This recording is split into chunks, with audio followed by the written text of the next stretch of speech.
All right, we are recording. What are we going to be talking about tonight? First of all, I wish everybody a good, happy new year and a prosperous one, and hope we don't make no mistakes and make lots of money this year.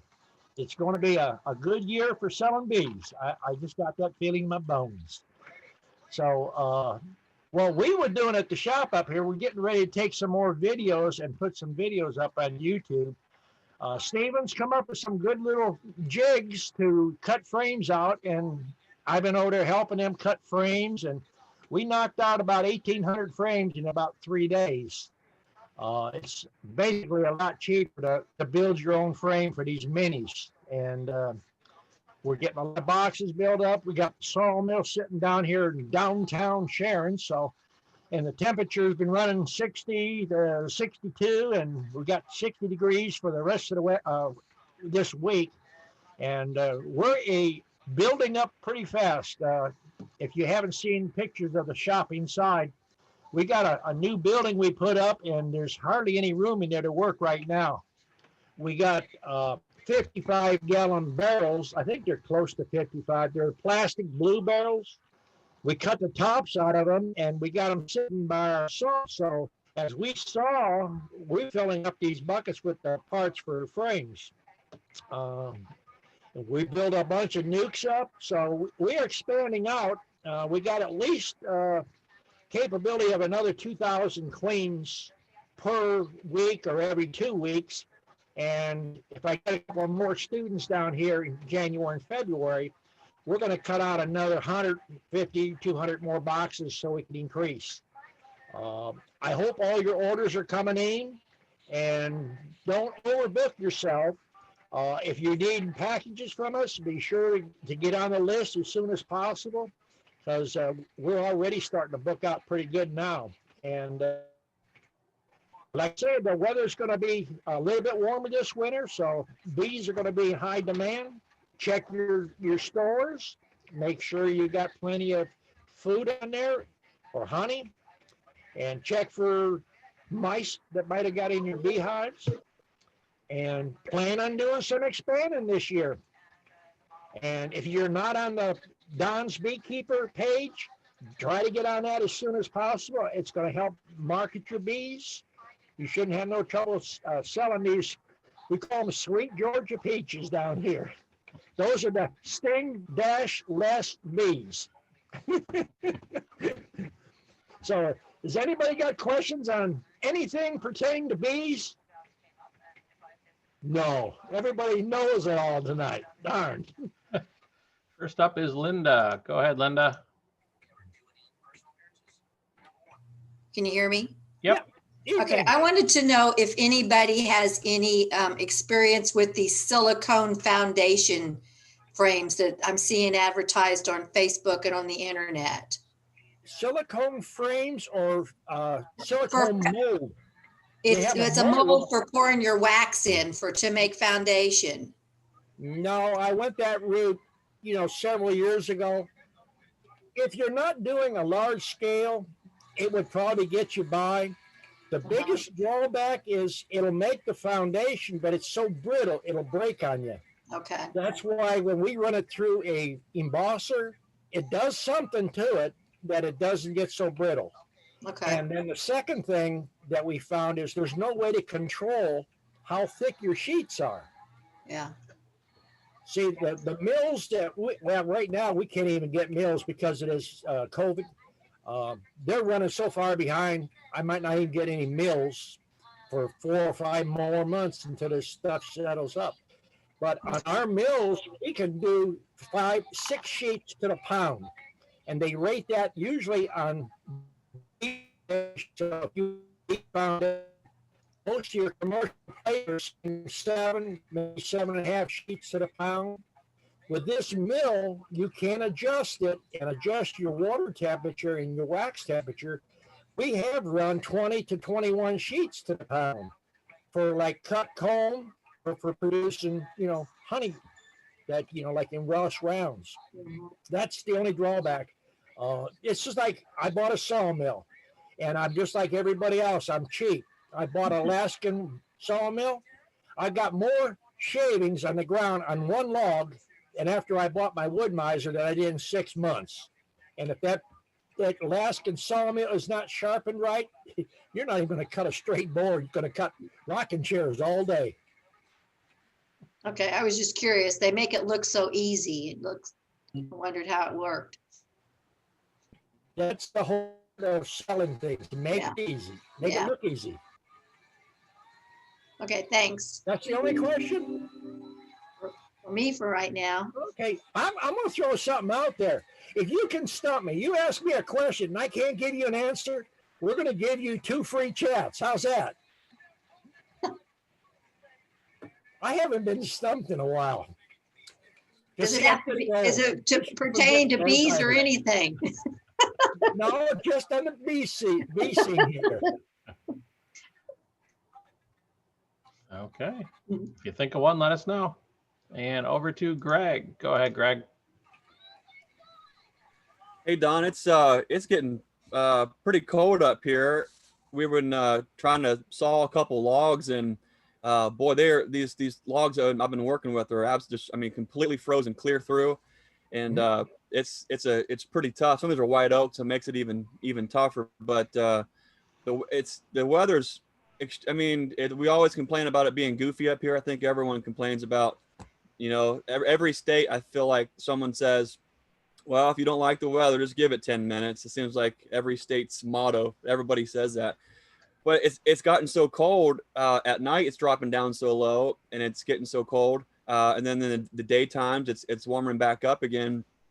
And I was out today noticing that the maples are already starting to bud, which makes no sense. Because typically this time of year, a lot of folks are tapping, you know, getting their maple trees tapped and ready to go, and they're already starting to do that. When I had my, I have a FLIR camera and was out checking some hives, and you can see in the background the maple trees are pumping the sap up through, and you can see how warm the trees are, and then you can see, you know, how warm the clusters are inside of the hive. But I've seen something that kind of stumbled upon on accident, is kind of ran out of time to get the bee yard cleaned up nice this fall. And so I still have boxes and frames, and, you know, it's not as neat as I want it to be. Well, I also didn't remove all my buckets, and a lot of them still have a bunch of fructose 55 in them. Well, it's been down single digits, and the fructose still hasn't frozen.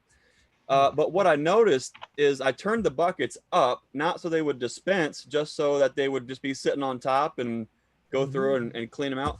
Well, what I noticed with the FLIR camera is the bees are up in the upper part of, we run mostly singles. They're up in the single parts of the boxes, up where we have a sugar shim. But something interesting is going on is there's heat transfer that's going up through the hive lid, actually into the syrup. The syrup, you can actually see there's a heat signature above where the bees are. It was a completely, you know, I'm not sure if that's going to help or hurt or by accident, but I have the same thing, the same sugar syrup bucket set up on empty boxes, and they're reading cold. Yeah. So for whatever reason, it's like the syrup is some kind of a real slight thermal bank. And I'm not sure if that's going to really help or if that's going to hurt. I don't think you even fool with any kind of heat gain or heat saving things with running so many thousands of hives that you guys have down there.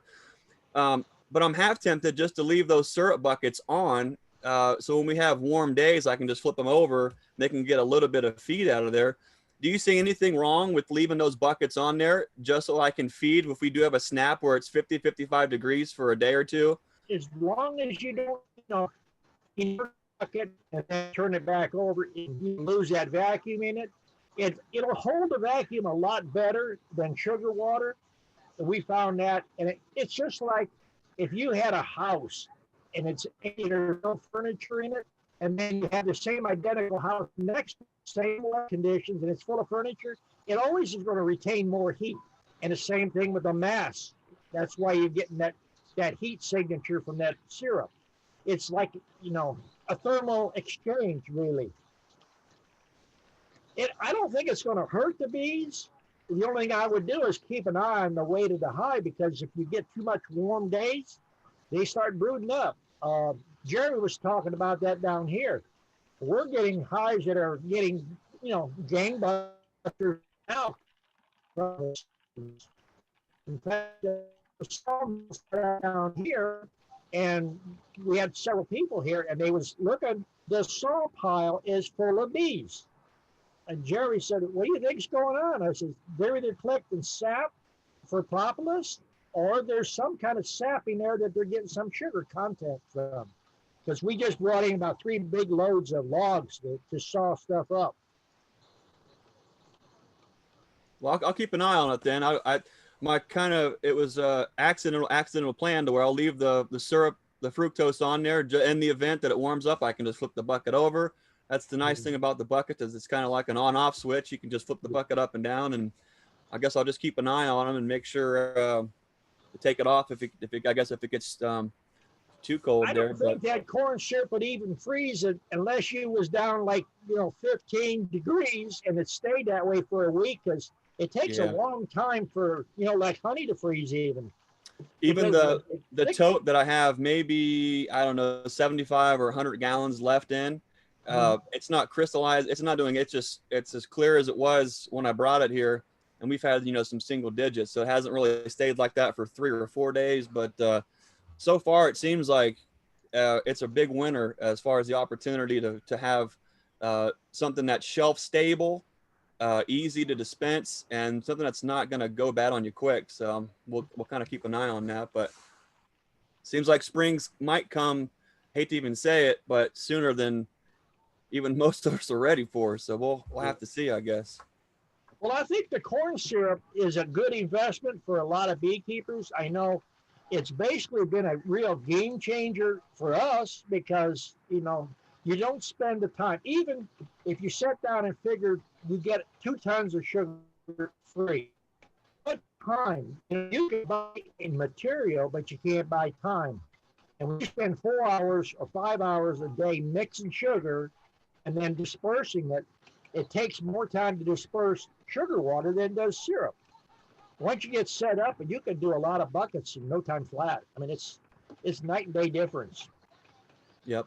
Well, it seems like it's going to be nice getting nukes off to a fast start. So, which is going to, if you're selling bees, that could be helpful. If anyone's looking for nukes up in Ohio or still want to get on the package, let us know. They can place their order at naturesimagefarm.com, and we'd be happy to get you some bees. Thanks, Don. Okay. Greg, it sounds like they're just preheating the sugar syrup for you. That's what it seems like, and for it to stay that warm with the thermal cam, that early in the morning, it's kind of interesting. So I'll be kind of interested to see what it does the rest of the year. Look forward to seeing the follow-up on that. Okay, over to Melissa. Go ahead, Melissa. Hey, everybody. Don, I wanted to tell you, it's been super humid here. Despite freezing temperatures, the humidity's been upwards from 87% to 100% for the past week and a half or so. We had some snow followed by ice, and somebody brought up kind of a good point that you want to clear your entrances so they don't freeze over. But another point she brought up is if you don't have the ventilation holes drilled in the boxes, that they could suffocate that way. It will. I don't have that concern because I have my vent holes. And I came up with a question for you. Yeah. I don't think it's going to stump you, but I wondered why you've never tried tobacco as an organic mite treatment, putting tobacco leaves in your smoker. I don't want my bees to get cancer. It's not the tobacco that causes the cancer. Well, we do some classes on organic beekeeping, and we do, I guess I got several videos on using the tea tree oil in the wintertime, or coming up like October, November, start feeding tea tree oil to them. It's an antifungal, antibacterial. So I lean back. As far as putting leaves in, the closest I've ever come to it is there's an old bee inspector in Arkansas, and he was telling me that he did several yards and had absolutely no mites at all. treatment free. I said, no, they're not treatment free. He said they sprinkle garlic powder, not garlic salt, garlic powder across the frames. But you know, there's a lot of people that find good luck with different things. Rosemary Indeed. leaves, we've used that. Oregano leaves, we've tried that. I mean, there's a lot of things. I'm no master beekeeper, a tinker honest person. I've tinkered and I know what works and what don't work and what I've lost bees and what I've kept bees. And so that's basically why I'm doing a lot of these chats and videos. There's a cheap way of doing everything, and it's efficiently. You know, you don't have to buy, man-made products everywhere and pay that higher price. I do like the oxalic acid vapor with the Provap that Mhm. made things a lot easier, a lot more convenient, and a time savings. But I'll tell you what, I grow organic tobacco and it's a beautiful plant. It's got long white trumpet shaped leaves and they smell lovely. And I dry the flowers smell lovely. I dry the leaves and I throw those into my smoker along with my pine needles. And um, I don't know, my inspectors told me that it's an approved method. So It's I like not an using that approved method. Is that what they told you? yeah, for mite treatment. Well, I had a run with the bee inspectors probably 7 years ago, maybe eight Yeah. years ago. We shipped a lot of packages in the mail, and in order to get your certificates to put on those packages, they wanted you to take those strips, those commercial strips that might and cut them in small strips and hang one in each package, or you couldn't get your certificates because they was afraid of mites being transported interstate. I mean, Are you talking about that stinky stuff? no, I don't like to mention names, but in packages of 10, and you put them in the hives, and they're supposed to kill mites. Uh, you know, I don't know. All that I don't stuff believe in this is stuff. all that stuff is very offensive smelling to me. I don't like it, but I also wear a mask when I do the Provap. But if you want to use leaves and stuff, I've done videos on walnut shavings. Walnut is good, a carcinogen for killing mites. It's not a real fast kill, but you can add shavings, not walnut hulls, but the shavings from boards in your smoker. There's several ways that we've done organic treatment, and it works. You have to go with the flow, what people will accept. And then there's people out there that won't accept natural ways of maintaining bees. You have to do what the heart and the pocketbook allows you to do. I just wanted to mention I'm also going to have your bees up in the Chicagoland area. So anybody who's interested in getting on that, you could visit my website, G's Bees. That's GSBEEZ.com. Thanks, Don. And I think Greg has a follow-up to that. Go ahead, Greg. Yeah, we've tried and used a bunch of different holistic forms to treat mites, including plants that are high in plant concentrations of oxalic acid. All the salads and leafy greens that most of us eat are high in oxalates too. The big thing, and we use one of them, the biggest one is probably comfrey that we grow here. The biggest thing is, I think whatever you use, just you make sure you're not just going on a warm and fuzzy feeling like we did in the past and lost an awful lot of money on bees because it was kind of before we got in tune with using an alcohol wash or some kind of method to know where we were before we started and then where we were after. I think that's probably the most important thing, is that it was a piece of information that I didn't grasp early on when I tried to go down the treatment-free route, and then also into the organic beekeeping route.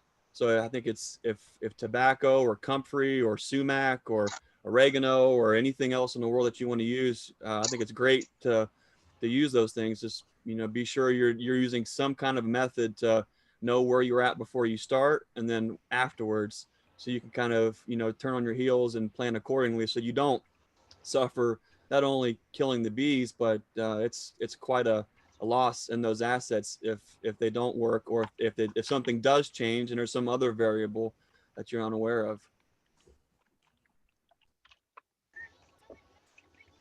Okay. And over to John. Go ahead, John. Unmute, John.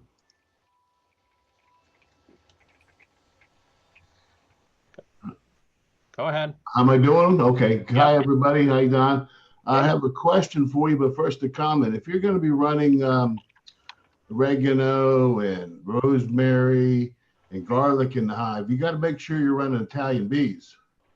Because if you're not running Italian bees, you're going to have some situation. But that's enough said about that. But I do have a question. I'm not trying to stump you, but it came up in the online chat.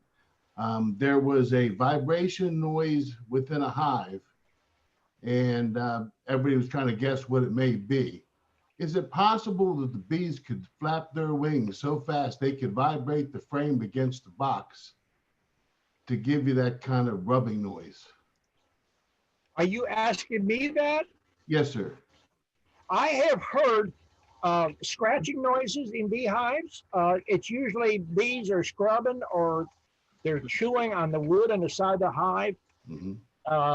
I've had those big carpenter bees get inside of a hive. No, but no, not any kind of other noises that I heard. They do a lot of scratching sounds noise in there. Okay.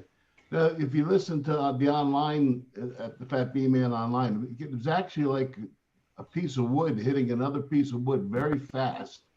It was, if you get a chance, go back and take a look at it. It was a very interesting sound. And I was trying to listen into my hives today to see if I heard it. I was in them there feeding them a little bit, and I didn't hear it. And I just wonder if it's like once in a while type thing or what it could be. It's a mystery. So. Yeah. I've heard it once or twice myself. I'm not sure what it was. I thought it was like a carpenter bee or something stuck in there. I looked through there, didn't see anything. So no idea what they're doing. They're starting to band or something, I think. That'd be interesting.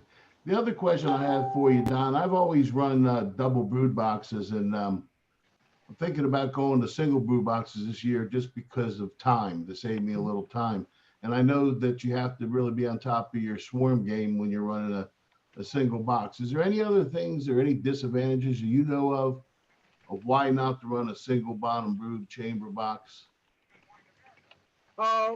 We went to singles on 5 frames many years ago because of heat loss. The only disadvantage you can see is if you're going with singles is you don't have enough boxes ready when you got to go in there and split. You got to keep on top of your game, that's for sure. But if you was to buy a package and put it in a 5-frame box, and take another package, put it in an 8-frame box, and take another package, everything being equal, other than just a 5-frame, 8-frame, and 10-frame, that 5-frame will build up 2 to 3 times faster than that 10-frame, just because of the area that they have to heat in there to raise the temperature up to start brooding out faster. Okay, that was my questions. Thank you. Okay. No other questions, no hands up. I'm going to have to start calling people soon. Nancy's got a question. I can see that. Okay, come on, Nancy. What you got? I like that new logo she's got there. Yeah, Dave, hi Don. Dave made me that for Christmas. I woke up and it was on the wall. That's nice. So, yeah, I was really surprised. I was really happy. He did really, he put a flower for the dot and he has 2 little bees up there in the corner. I didn't realize he was so artistic. See, everybody should take pictures there from Nancy. That's a good way to get your name out there. Because a lot of times people will pick up a lot of this stuff here. Yeah. Well, he was watching one of my chats and he saw Greg. Greg had his sign up. And so that's how he got the idea. I said, well, thank you. That was really nice. So we've been just busy doing boxes. I'm painting boxes. And I went to the paint roller Oh, and that's a lot faster. I like that better. Once you get used to that there, then you'll go to one of those airlesses. Yeah. Maybe We this got summer. 1,000 boxes right now that are in the shop, and we got to get them outside and start, shooting them. Yeah. Well, it's really cold up here, so in South Dakota right now, so we have to do it inside the garage. But yeah, the roll brush that you roll. Yeah, Yep. that's a lot easier. I like that better than the brush. Are you coming back to see us for some more classes? We'll have to see. I'd like to. Dave wants to come down, so we'll have to just see how we are with the bees and. I was afraid you're going to say you learned it already. Huh? I was afraid you're going to say you learned it all. Oh no, heavens no! This is going to be our first spring. No, We come down once a year or twice a year, and more hands on. Now that we got our shop, we're going to put a lot of students to work. Okay, yeah. Well, We'll try to make it. We'll try to make it. Honey, last time she come down. We'll try to make it down for a weekend. Good. Yeah. Do I have to let you know ahead of time? It's a good idea Okay. because I've got about 7 or 8 new ones coming in first of the year and then in February, and I've told a lot of them if you got a camper, you can park them there. You see how big my property is now. We got 200 or almost 300 more hives here than when you was here. Yeah. Okay. So is that place that I put the place that I put the camper last time, is that still open? So far. Oh, okay. All right. See, we got a lot of orders. That's why it's best to let us know. We got a bunch of nukes coming out, and we got a whole bunch of them in the back of the property. And we start splitting in February. We're going to double and triple in about 3 weeks. So we're going to bring, like we done on yours, we'll build the nukes out in the back and then bring them up in front and send them there for the customers to pick up. Because there's a lot of customers that come and pick them up. It overwhelms them with the amount of bees that's in the air. Yeah. Okay. Okay, looks like Jay has a question. Go ahead, Jay. Hey, Don, happy birthday. Yeah, thank you. I didn't have a question really. I just comment. I've got my shop completed now, and it's been nice being able to get in there and do my wood frames and build my boxes up and all that. So I'm getting everything ready for springtime now. But you'll find you'll outgrow it really fast. We're going to grow. I'm going to have a setback here in a little bit. I've got to have shoulder surgery next couple of weeks. But I'm really trying to get everything ready so that I don't have that problem when I get there. Yeah. Well, hope everything goes well. I think it will. It's rotator cuff. I've had the left one done. Now it's time to do the right one. Ooh. When you get old, you got to start getting parts changed out. Yeah. I'm working my daughter and wife, telling them we're going to have a little help when we start splitting bees, lifting boxes and stuff. So, about mid-March, that worked pretty good to start my splitting. It depends on how your weather is. Your weather's going to be a little different than mine.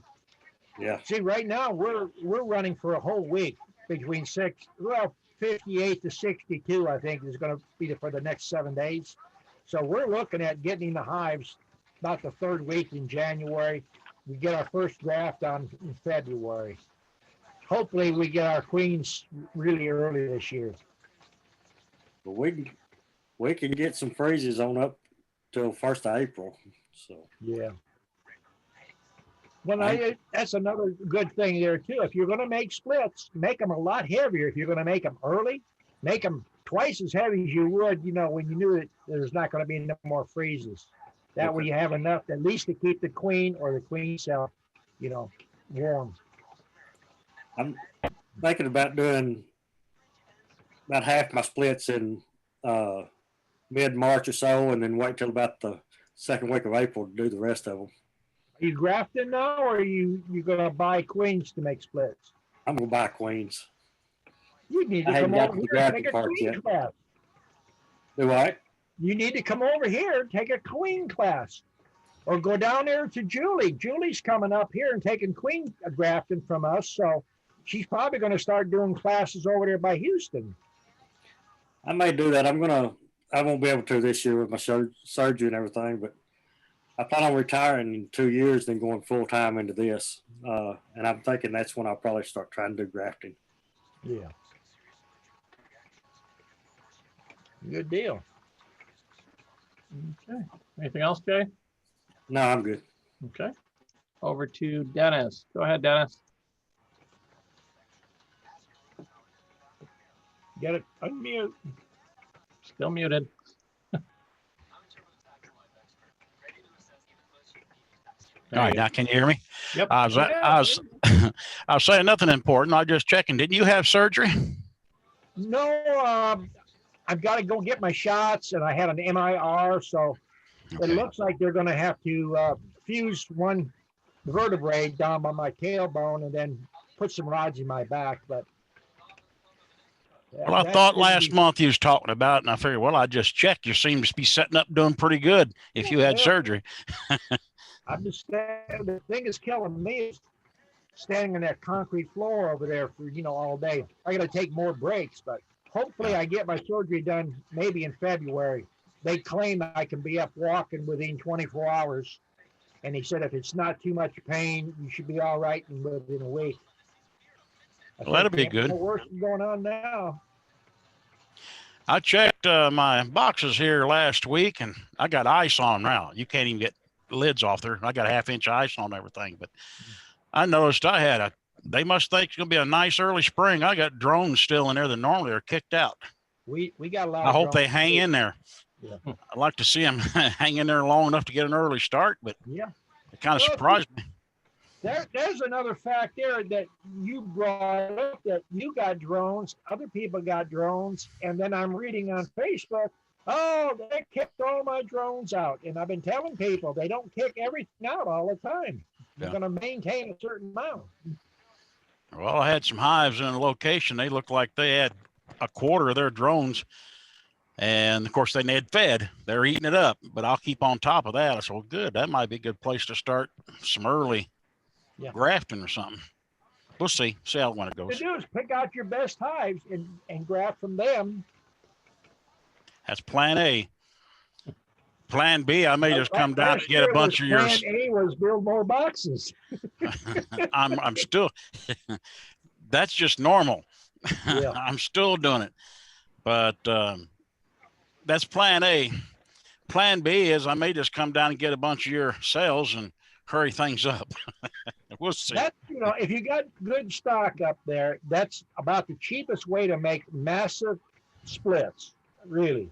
But a lot of people don't have the resources, or they got bees that it's hard to work. Yeah. Well, these are your bees, and they're nice and gentle. Yeah. So they're the folks that come by, they're kind of amazed at it. They see me out there messing without. I have a veil on sometimes because it's so many hives in one location. Got 100 and something hives right here at the house, and I don't want to think I'm too crazy. But Melissa was asking me, she didn't get orders. Now, you was in the same position Melissa was, 2 years ago? And then all of a sudden, you got swamped. That's what I told her. I've got a few orders on previous customers for nukes. I'm not even advertising. I'm trying to get my resources full swing. And that way, when the time comes, I can go to work. No, I couldn't turn down the money. And it slowed me up. But I'm hoping I'll sell queens throughout the year. They don't hurt me too bad. But these nukes and stuff, I got to build up. And then when I get to a certain place, away we go. Hopefully that'll be next year. A lot of people are worried because they just come into the bee business and they want to be like me going, the first year. And I've had dozens of students that was in the same position you are. In the second year, Kelly's one of them. He said, my phone was barely ringing. I don't know what's going on. The second year, he said, it won't shut up. It's constantly ringing. So give it a year or two. I got on Craigslist and got your website, and both of them helped. And the return customers, do them right, they'll come back. But Definitely. I'll sell queens. I'm grafting and doing that, but the rest of them, I'm concentrating on getting all built up and getting the resources where I want to get, instead of planning how many nukes I can sell, I want to be able to, when they call up, all right, I'll just make a bunch of them, come here and pick them up. I'm not there. I need to get a lot bigger. So it takes a long time because, you know, I mentioned a lot of times on chats and when people come there, the hardest thing to learn for me is when customers come to say, no, I don't have no bees. And they look at your yard and you got 50, 100 boxes that you ain't got no bees. You can sell me just a few. That's the hardest thing. Well, I got everything next to the highway, so everybody sees them. And not all of them's got bees in it, but it looks real nice. They look like a big operation out here. I just keep stacking them up. But I'm going to have to get someone to intercept the visitors. Yep. You got to work. Yeah. But I like it. But I was just checking on you. I thought you was going to have surgery. So hopefully everything go well and this virus will get out of here so they'll get you in there and get you fixed up before the real work begins. Yeah. Well, I hope that I'm not down too long. My son's helping good and my son-in-law is, you know, doing a good job. We got 2 full-time people, so I don't think they'll miss me that much. Yeah. Well, right now, besides the boxes and getting the frames all put together, I've got, like I said, a 1/2-inch ice over everywhere. So I'm just watching them, make sure no tree limbs fall on them. I imagine, Nancy, you got some ice up there, don't you? Or you just got the snow? Snow? Yeah, I had a 2 or 3 day vacation. I told Ezra, so I wouldn't be back in time, but I had to get home. I have trees bent over to the ground. So I had to get back and check everything out. So take the days off when I get a chance. Appreciate it. Thank you. All right. Greg, go ahead. Yeah, we get a lot of beginning beekeepers and first time attempts for folks to want to get into bees, and so they always have lots of questions on which is better, packages and nukes, and we try to, you know, walk them through both scenarios and the timelines and what they could expect. And there's definitely different yields that each could potentially have. But there's going to be a lot of folks listening to these bee chats between now and March and April that are going to be in the beginning phases of doing their research and trying to better understand bees and how to be good beekeepers, Don. So I think the question I have for you would be, as if I were a brand new beginning beekeeper, I'd want to know what Fat Bee Man's opinion is on which is better for a beginning beekeeper, a package or a nuke, and why. Well, I could explain that easy. You could put a package in, and a lot of times it takes, but there's always that chance that it doesn't take. If you bought a nuke, it's a little bit more money, but the queen is already laying, the bees are there, you got bees in all ages, and it's more of a sure thing. Unless you've done something drastic, I mean, it's for money, it's the best way to go. If you're a beekeeper, say 1 year, and you want to make splits, the cheapest way is to get ripe cells, but there's that chance that the bees don't come back. If you want to be a little hedge on your bet, buy mated queens. That way you can do smaller splits with a mated queen and build numbers faster. That's another option there too. But that's what I would do to people, you know. See, they don't understand if you put, some people like to do just the starter strip.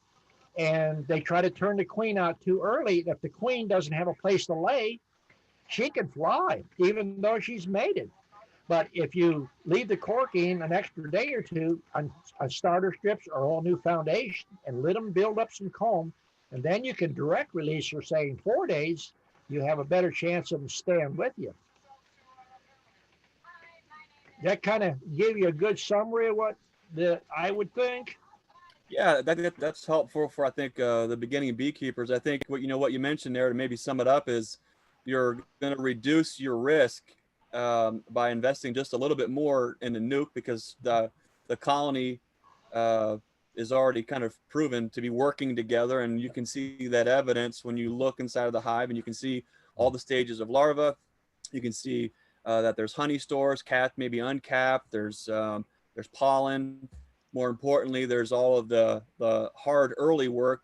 All the foundation is drawn to give them the cupboards to put the groceries in. So that's what we also try to explain to folks. But I don't really understand, and maybe I don't see any other hands up. Maybe you maybe speak to it a little bit. It seems like,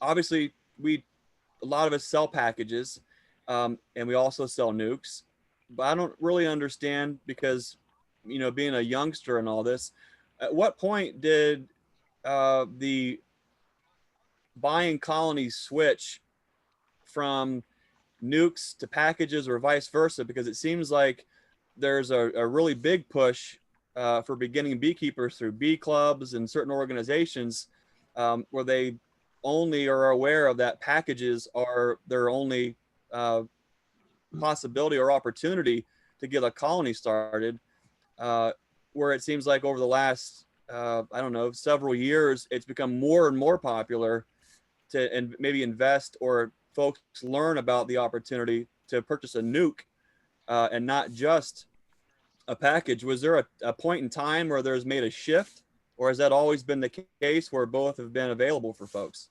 I think probably in the last 5 to 7 years, there's been more talk about nukes are a little bit better investment. It's more of a sure thing than the packages. Bee clubs like to promote packages more than they do nukes, because most beekeepers are in clubs. They might run 5, 10, or 15 hives, and they're in the honey production business, so they don't want to pull a nuke out of that and harm the amount of honey they can produce. So they can buy packages and resell the packages and make a profit on the reselling them. There's clubs up north that come down and buy several hundred packages. And if they just turn $10 on a package, they're making money. And most of what we see is anywhere from $35 to about $70 marked up on every package. So, you can haul a couple hundred packages and do quite well. Yeah, that makes sense. So it's more of a quick financial opportunity for some outfits to turn packages without having any of the time invested in building a nuke and not have the risk of that build out time to give to folks. The unfortunate part about that is most beginning beekeepers, and a lot of us can still remember what it was like before we could ride the proverbial bike. You don't necessarily have all of the education or tools to really do a good job on seeing a package through unless you have a good mentor or you have a good source for information. On the mortality rate, I think, because of the beekeeper not knowing what to look out for or how to make sure that the colony gets alive or gets going and thrives, that loss of the colony of a package also, I think, can give the negative connotation to packages, when indeed it's really this. You could take the same package of bees and build out a fantastic, vibrant nuke that's ready in 30 or 45 days or 2 months with just the proper care. Another thing too about packages and bee clubs is it's like walking into a store. Here's you a 2-pound package, or here's you a 3-pound package to see you next year. Whereas if you bought a nuke, you take a little bit of time with the customer and open it up and say, look, here's your queen. Look, here's the eggs, here's larvae, here's your pollen. And give them a little, even if you just spend 15 minutes, that customer brings you back more customers and is a little bit more educated. But if you got a customer that comes there and says, well, I've been somewhere else, and they hand me the package and they said, buy a book on learning how to keep bees. I mean, that's just not good business. How long has it been a thing where folks selling nukes would literally just put a caged queen in a nuke and ship them off? I've heard horror stories where folks will buy nukes, they don't get to inspect it, they'll bring it home, they'll open up the hive, and there's a caged queen inside of the nuke. To me, that seems like that's not the right thing to do if for a reputable beekeeper. I mean, what's to say they're not throwing a virgin queen in a cage, throwing it in the nuke, and you hear them say, folks will say, well, they told me not to open up the hive for 2 or 3 weeks. And to me, that seems like that could be a little bit off-putting, because, you know, what's to say they're not putting just a virgin queen inside of a nuke box and telling folks, you know, don't disturb them for 2 or 3 weeks. Well, in that time frame, that virgin queen's going off, getting mated, maybe coming back. It seems, I don't know, it seems a little shady. Well, on that same note there, and I won't mention people's names, that's why I tell people on chats, and I tell them when they come, you know, do research. This is the day and age where you can look anything up. Check a person out that you're buying bees from. We've had a few people in the bee industry that they're selling 7 queens out of the same box a week. As soon as the queen hatches, they put it in a cage, put it in a package. Now, 99% of the people that buy bees in packages buy them from clubs. And what happens when the queen goes out and mates and she doesn't come back? Well, that's called beekeeper error. You must have made a mistake somewhere. In truth, you just, you know, messed that customer up. That stuff, I don't tell them, come buy my bees. Check my reputation out. Check other people's reputation out. You're going to buy bees, because $200 to $300 investment is a lot for people. You can have $2,000 in a beekeeping for 2 or 3 hives in no time flat. You buy the equipment, you buy the frames, you buy the wax, you buy an extractor, you buy the jars, you got all these high hopes, and then your battleship sinks in 3 months. So that's the thing I worry about. I try to educate people. Be honest. That goes a long This way. customer, it comes back on you. Yeah. Thanks, Don. Okay. Over to Pat. Go ahead, Pat. Sorry about that. Along the same lines, one thing that's important to realize is we have something that is a very valuable commodity. We have the ability to make nukes. Not everybody can. Not everybody has the knowledge base to know, when is this hive ready to split? When can I make queen cells? What can I do with these queen cells? How can I grow these into nukes? So you've got a valuable commodity, so don't undersell what you're able to do. And nukes have become really popular. I'd say, like Don said, in the last 5 to 7 years. And so we started selling nukes, and we had a guy come in and taught everybody in the club who wanted to take the class how to make nukes and start a nuke making program. It was before I knew about Don. And so I learned how to do it. Well, then a couple of the bee clubs locally were like, well, you know, we could make some money off of this. So they found a commercial guy that was hauling his bees all around the country, and then going to Florida in the winter. They went down and bought his worn out commercial bees, so he didn't have to overwinter them, and brought them up here and sold them as nukes. So you've got a valuable commodity in that you know the variety of bees that you have. You know exactly what chemicals have or have not been used in your boxes. And so that's something that you can market that brings you repeat customers, and brings your repeat customers bringing their friends that they want to get started in bees, or they bought one of those packages and 3 months later the whole thing died and they thought it was the beekeeper when it was the package of bees. And the ability to educate people, that's a valuable commodity. So make sure that you're marking your nukes for prices that reflect what your product is, and develop a little sales pitch, practice in the mirror, what you're going to say to your customers when they come and pick up your nuke. Give your wife or your spouse or your friend, invite them over and give them your sales pitch as to why your nuke is special. This is the queen. They look here. This is what the pattern looks like. Somebody comes in your yard, you already are them. That is what earns you those repeat customers. Not many of us are at Don's level. So we're still in that niche market of selling nukes every year on a smaller scale. And so you've got to put a little more effort up front into developing your sales pitch, developing your knowledge base, and being able to express that. And that sometimes is the downfall of beekeepers. They've got everything ready, but they don't really know how to explain to somebody why what they have got is so much better than what the guy down the road brought in from, wherever. And if somebody says, well, there's a guy up in Maryland that's already selling nukes. He's not selling nukes that were raised in Maryland this time of year. If he's selling overwintered nukes, he's going to advertise that and charge for it.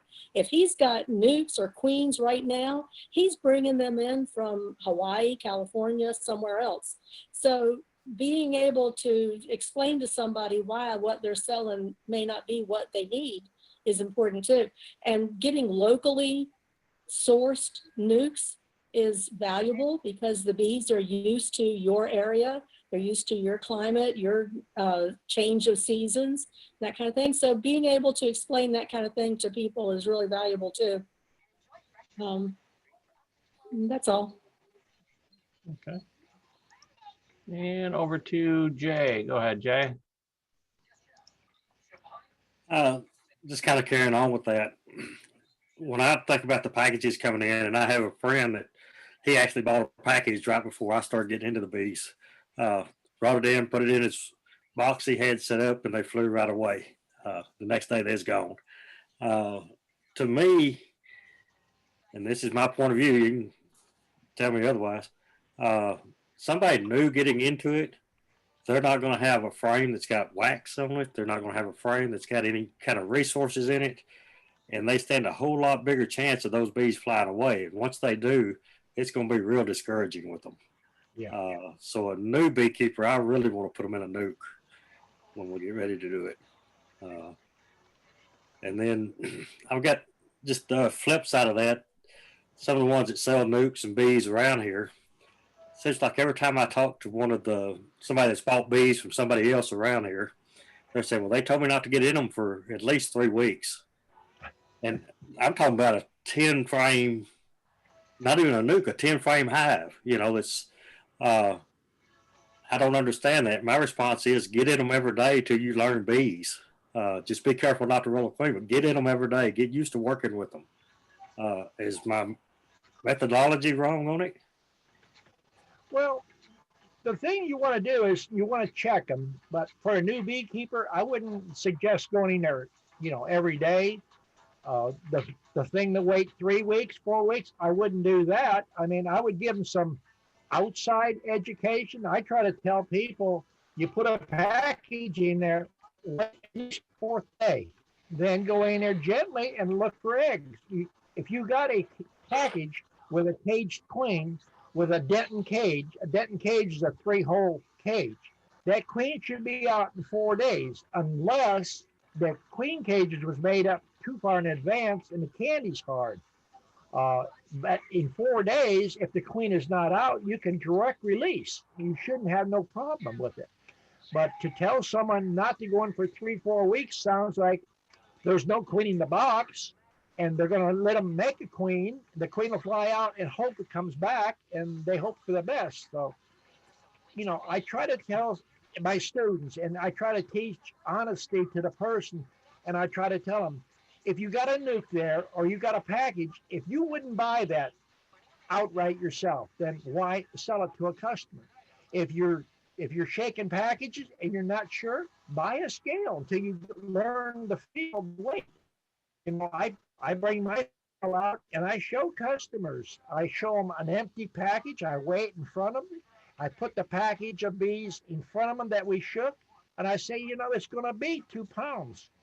If you're buying packages and you throw it on a scale and you buy them from anybody, a package normally weighs about 1.5 pounds. And if you got a 2-pound package of bees with a can of syrup, and if the can of syrup is full, you should be reading 6.5 pounds. If you're reading 7.25, you got a good package. There's a lot of little tricks in shaking packages and selling packages, but by all means, try to be honest. If you got a customer that's got a dead queen, have them bring the dead queen in the package back and then just replace the queen.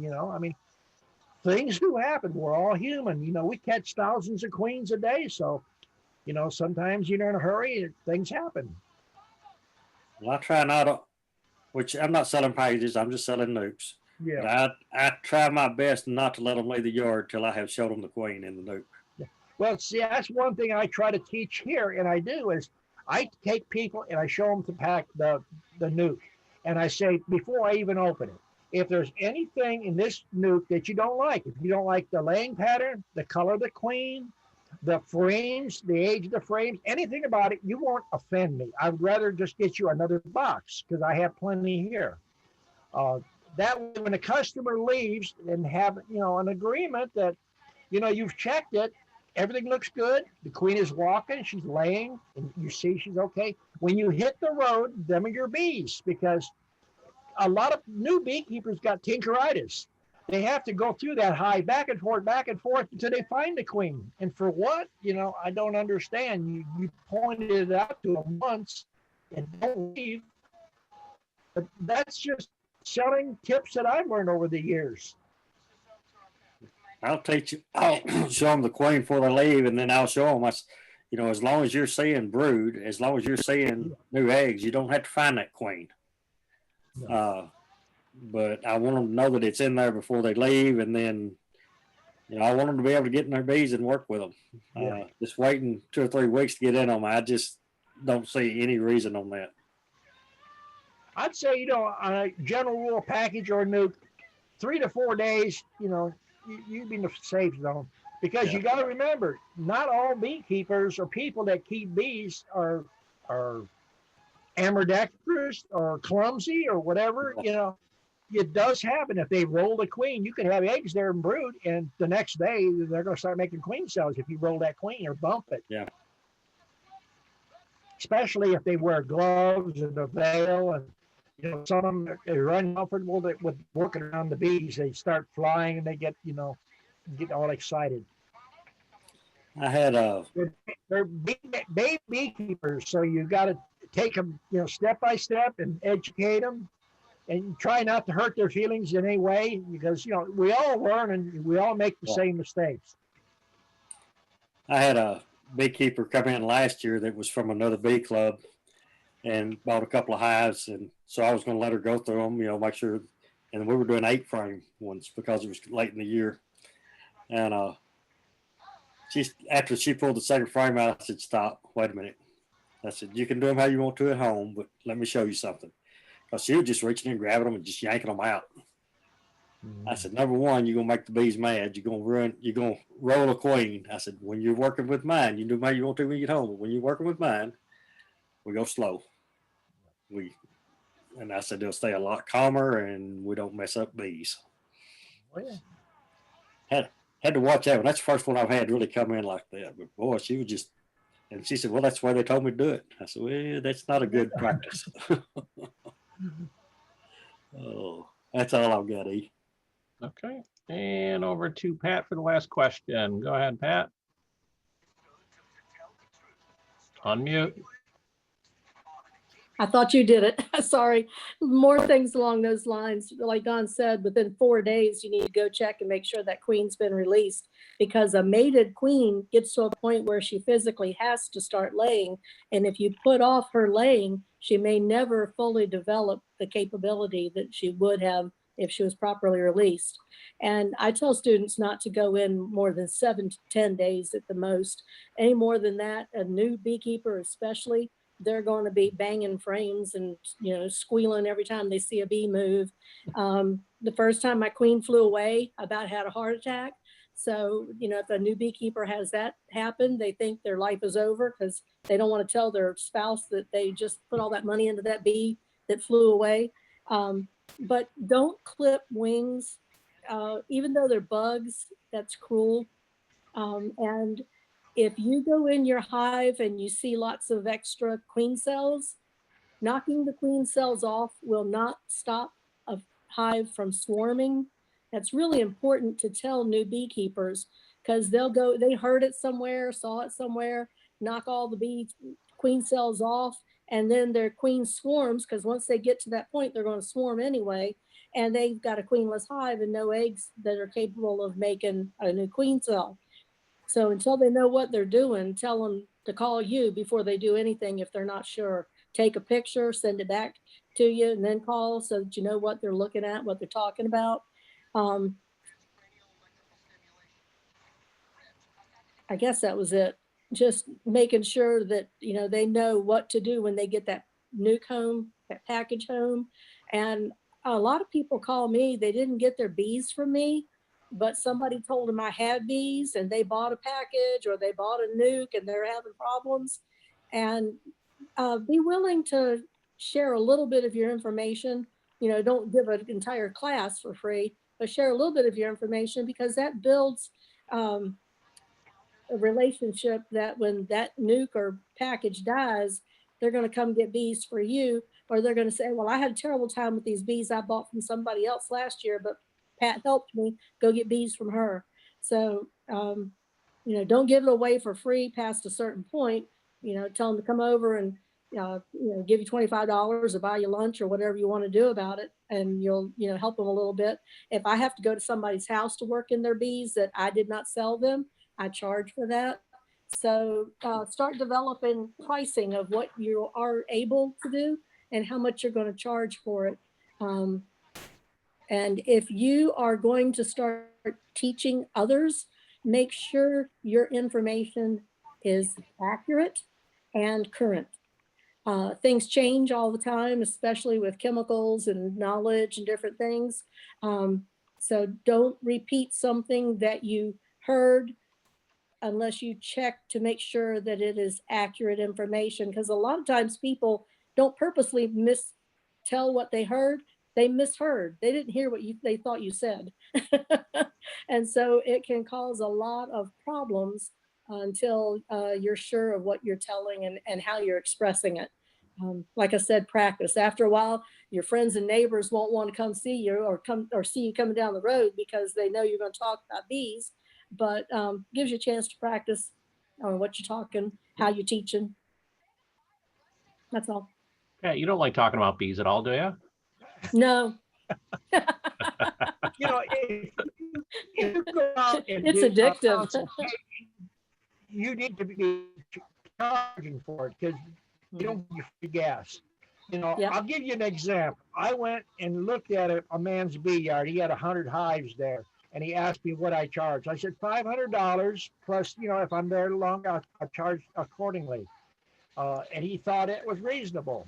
And I didn't do any work. He opened the hives and showed me what he had, and I gave him my opinion, and that's all it is. That's my opinion. You know? Mm-hmm. So that's another thing when you go to someone.